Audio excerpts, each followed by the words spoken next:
to The Dan Show, starring Dan Whale. Hey guys, welcome back to my show where we talk about all things movies, TV shows, and cigars. And today, I want to talk about one of the greatest trilogies of all time, my personal opinion. We're going to be talking about the one and only Lord of the Rings, The Fellowship of the Ring. So I know there's 3 movies to this trilogy. I haven't even seen the Hobbit movies. I might actually review those. But I love the Lord of the Rings series.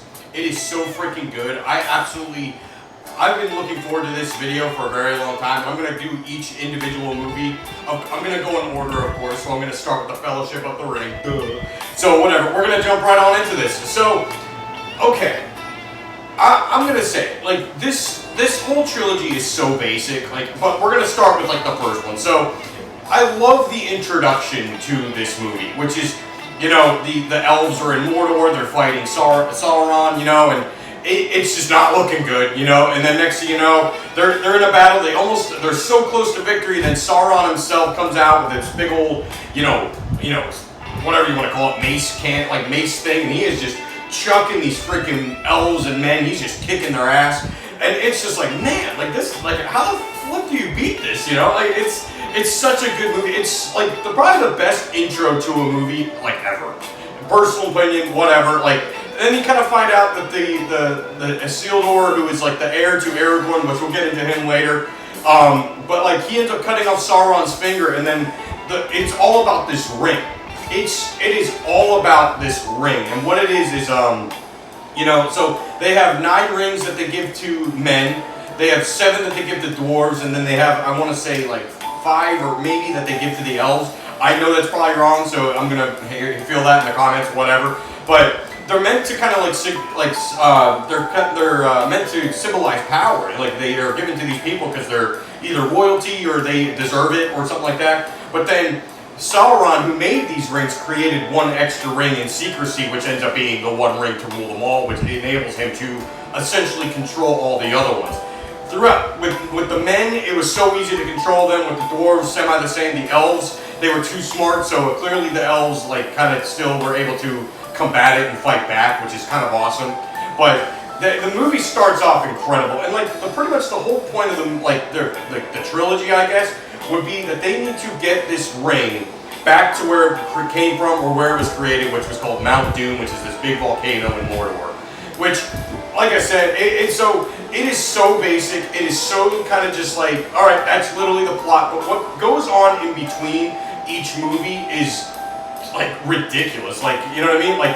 Frodo. He is I'm not gonna say he's the main character, but he's the main hobbit that actually has the ring in his hand and everything like that. And I actually truly don't think he understands entirely what his fellowship or his friends did for him to achieve the goal of him getting the ring to Mordor. And the Fellowship of the Ring is what we're going to be talking about today. This is kind of where it all started. This is, like I said, I think this is probably my second favorite movie in the series. I think the second one, which is called The Two Towers, that one might be my favorite. That'll be in the next video. We'll talk about that one. But this one definitely, I think, is my second favorite.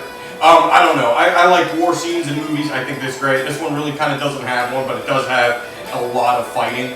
So we're going to start right on into it. The main character of this movie, I would say, is probably Frodo, who is the main hobbit, which you're introduced to him literally immediately after the intro to the movie is set. And then you meet Gandalf, who is a wizard. And Gandalf's kind of like the family friend to Bilbo Baggins, which is Frodo's uncle. And only to find out that Bilbo this entire time had the actual Ring of Power. And apparently the ring is able to give you an extended life, which is kind of how the hell is that possible? But it's a mythical, magical fantasy world, so you can kind of make it whatever you want, whatever. But pretty much saying that this ring is an absolute problem. This ring is actually terrible. This thing actually needs to be destroyed.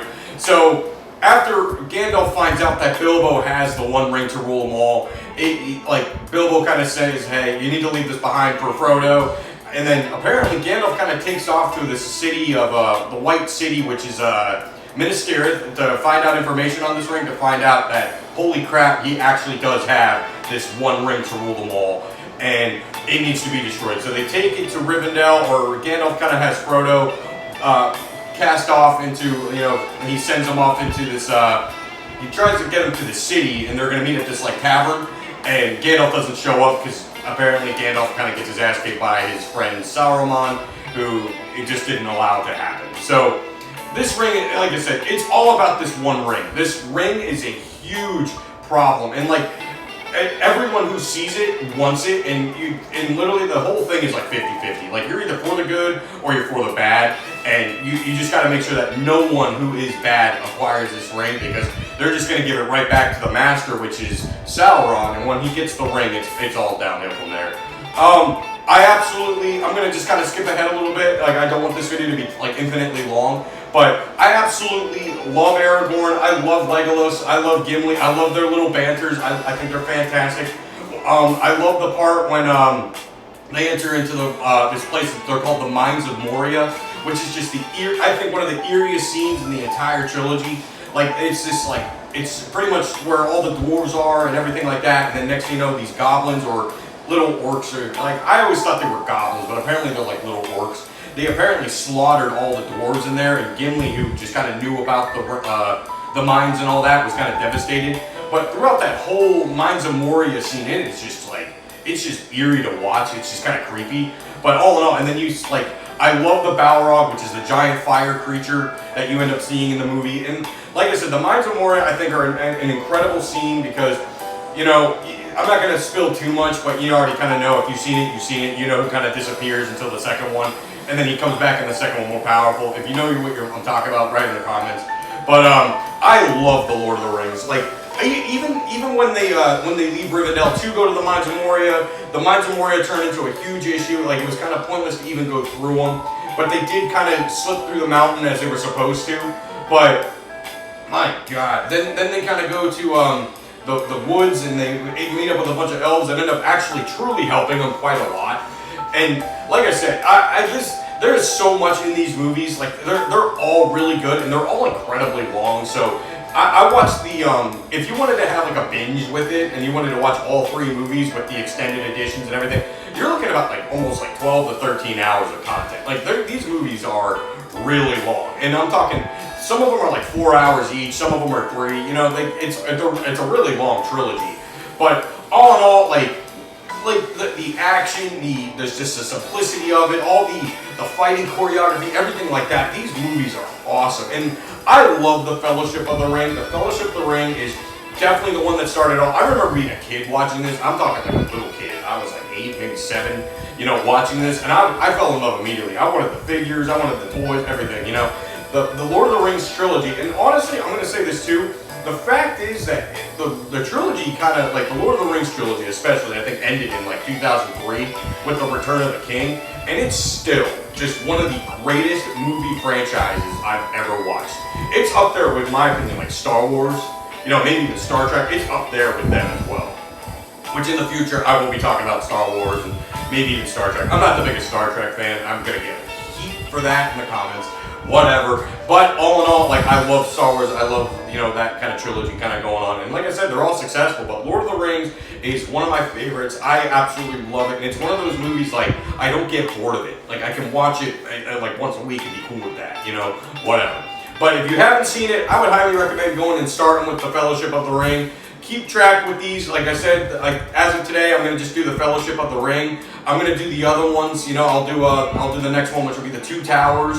And then, of course, after the 2 Towers, I'll do the Return of the King. And I don't know. I haven't decided if I'm going to do the Hobbit movies yet. I've seen the first one, which is kind of like, I know that's like the shortest book, but they made, I think, like 3 movies out of that. And I saw the first of the 3, and I'm going to be honest, like, I didn't care for it simply because of the non-practical effects. And like the Lord of the Rings movies, you kind of get like the Orcai and the orcs, they're all makeup and paint, and it just looks awesome. Like, it's like, damn, they really tried. They really tried to make this look good, and they passed the test. They nailed it. I don't know. Like I said, I love the movies. They're all fantastic. The Fellowship of the Ring, so pretty much up until the Return of the King, a lot of them are cliffhangers. Like the Fellowship of the Ring, like Frodo kind of separates from the Fellowship, and it kind of just ends there. And then Gimli, Aragorn, and Legolas kind of become like the Three Musketeers. Like they are literally like the top. They are like the three badasses of the whole trilogy. And Aragorn is probably, in my opinion, the most like, he starts off as, I don't want to say a nobody, but he's a badass in the beginning.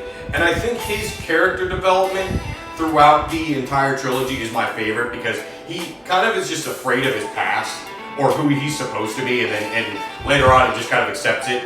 We'll talk more about that in the other videos, but like I said, I love the Lord of the Rings trilogy. I wanted to start off with the Fellowship of the Ring, and I really wanted to do this for a while, especially the Lord of the Rings trilogy. I wanted to talk about this for a minute, and I'm finally glad I get to have the chance to do so.